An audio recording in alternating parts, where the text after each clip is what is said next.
Hey gang, how's it going? I decided to stay indoors today instead of journeying out to the cinemas to see a movie. Mostly because it's a really crappy rainy day. My God, 2 weeks ago we had a massive blizzard that tore through our city. All the snow is gone and now it's raining outside. Canada.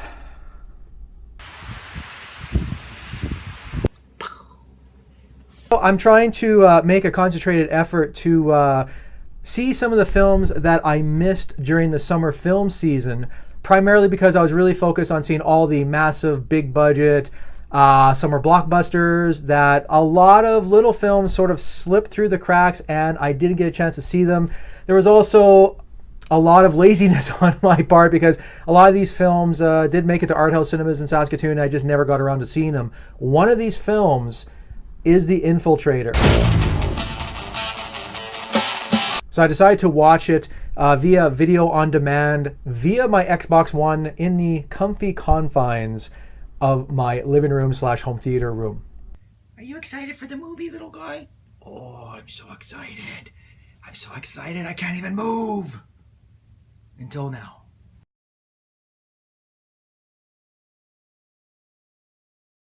I was really drawn towards this film primarily because of Bryan Cranston. Bryan Cranston, he's a real enigma as an actor. I am the danger. That's not to take away anything from what a strong and empowered actor he really is. I mean, it's just that for an actor that has garnered such audience and critical acclaim on television, especially for his work on Breaking Bad, I mean, he won the Primetime Emmy Award for Outstanding Lead Actor 4 times. He got 3 consecutive wins. He also got, 4 or 5 Golden Globe nominations for that performance and 1 win. He was also nominated for, I think, 9 or 10 Screen Actors Guild Awards for that very show. So there's absolutely no questioning his abilities as an actor. And but he's just never managed to find a niche in terms of film work. And he's just not an actor that really has become, I guess, bankable. He's not a name that brings strong box office returns and numbers, which is kind of a shame because I think the world of Bryan Cranston and I absolutely loved Breaking Bad. I am the danger. When I went on his IMDb page to look at his film work, I was startled to see that the 60-year-old actor, he has I think over 60 film credits. I mean, granted, a lot of them are little bit parts here and there, but I mean, he's been in films like Saving Private Ryan, Little Miss Sunshine, which I completely forgot about. He did really good supporting turns in recent films like Drive and Argo. Also, probably better known to lay audiences for his work in Godzilla. And he was nominated for an Oscar for Trumbo last year. Boom! Shakalaka! And not only that, the dude's come a long way since TV gigs like Malcolm in the Middle, and more importantly, supporting cameos in Seinfeld. Cheryl, would you ready the nitrous oxide, please?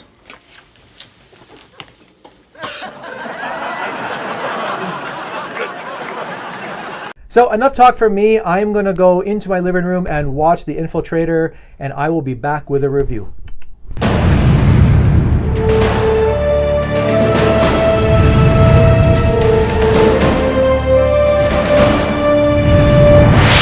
I am back. I just finished watching The Infiltrator, and I gotta say, this was an impeccably well-acted, fact-based drama with a fair number of problems and issues, but nevertheless, it was pretty riveting and very enjoyable. You know who's the biggest money launderer in the U.S.? I thought it was me. I found out is that this film was directed by Brad Furman, and he directed one of the better more underrated legal thrillers with Matthew McConaughey from a few years back called The Lincoln Lawyer. And for those that are really unfamiliar with The Infiltrator, it is set in the 1980s and it's based on the fact-based storyline of a U.S. Customs Service special agent who's played by Bryan Cranston, who becomes a very significant player for drug lords cleaning their dirty cash.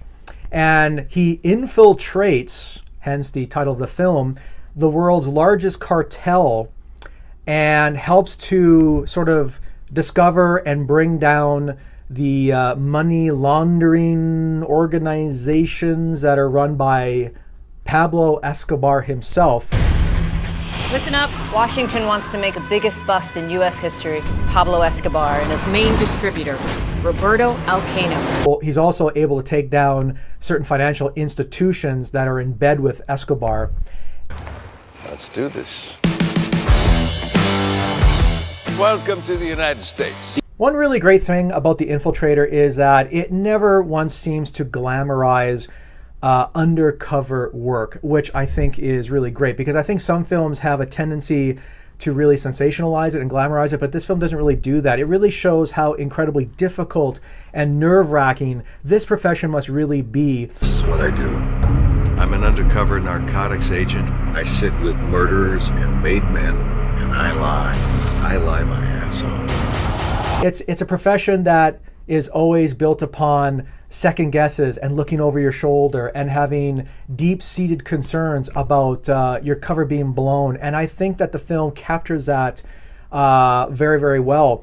And Brad Furman's direction, it's really tense and spare and economical, which I also appreciated. And he really knows how to wring out tension from the most unsuspecting ways in The Infiltrator. This was an audition. You got the part. As a result, I think it becomes a very worthwhile and very enthralling and very immersive look at just how intricate and dangerous undercover life can be. I mean, of course, the flagship performance in the film is Cranston, and yet again, he really reveals why he is probably one of the most untapped performance resources in Hollywood right now, because he really creates this authentic and totally credible performance as this agent. I need a face-to-face with your boss. He really is, he underplays it, and he reveals a lot of subtle layers to the character that I think a lesser actor wouldn't have been capable of. So, I mean, it's just yet another example of what a tremendous talent Cranston is. Boom! Shakalaka-laka! He's also supported by some really good actors like Diane Kruger, for example, who shows up in the film as a rookie agent that has to impersonate Cranston's character's fake fiancée, because he makes a verbal blunder during one interplay with some of the criminals that he is indeed about to be married. Damn, I need a fiancée. How many undercovers has she done? It's her first one, but she was at the top of her class. And he realizes the error of his ways, so his boss, played very well by Amy Ryan in a very small part, decides that he needs to have a fiancée now to tag along with him on his missions. And Kruger is very good in this film. You ever had your palm read?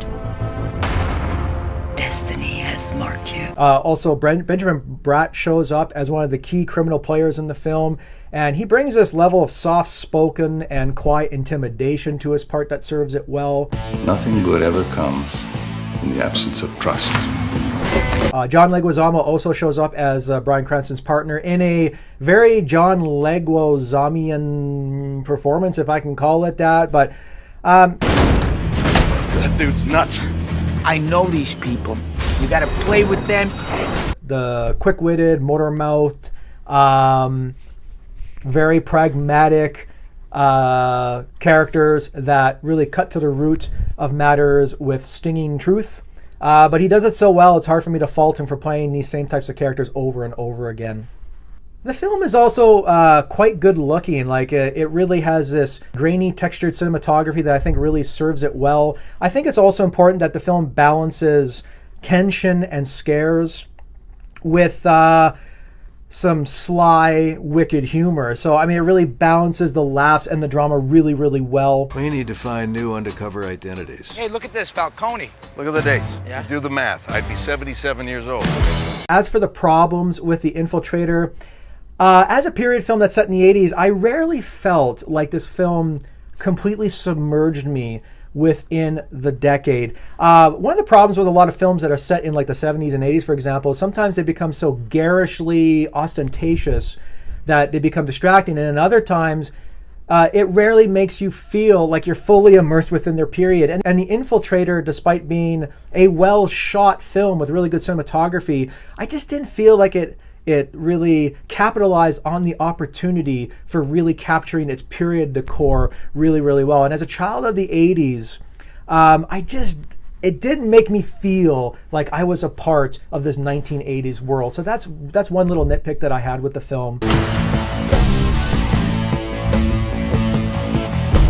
I think there's also a lot of reliance on the conventional tropes that we see in so many undercover agent films before, like the fact that we have a grieving wife character who can't bear the thought of her husband engaging in these dangerous missions and how that causes marital friction.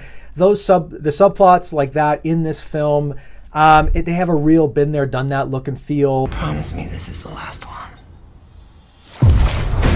I think that's what allows for The Infiltrator to feel sort of very familiar and very conventional, and sometimes it feels like it revolves around a lot of genre cliches when it really doesn't want to. It's really hard to feel like we're watching something genuinely fresh because of the film's over-reliance on tropes and conventions. But nevertheless, I thought The Infiltrator was really solid, and I think Bryan Cranston, my God, Cranston, the Cranston, he's the man. I am the danger. Boom! Shakalaka-laka! Do we knock it down? So turn up. And this film proves that he needs to be in more movies. So my note to Hollywood is this: cast and hire Bryan Cranston more. You won't regret it. So there you go. There's my review of The Infiltrator. Let me know in the comments below what you thought of the film. Also, let me know what you think of the films of Brad Furman, and let me know what your favorite Bryan Cranston performances are. Thank you very much for watching. If you could like this video, I'd really appreciate it. Also, if you could hit that subscribe button, that would mean the world to me. Take care, everybody, and I'll see you at the movies. I am the danger.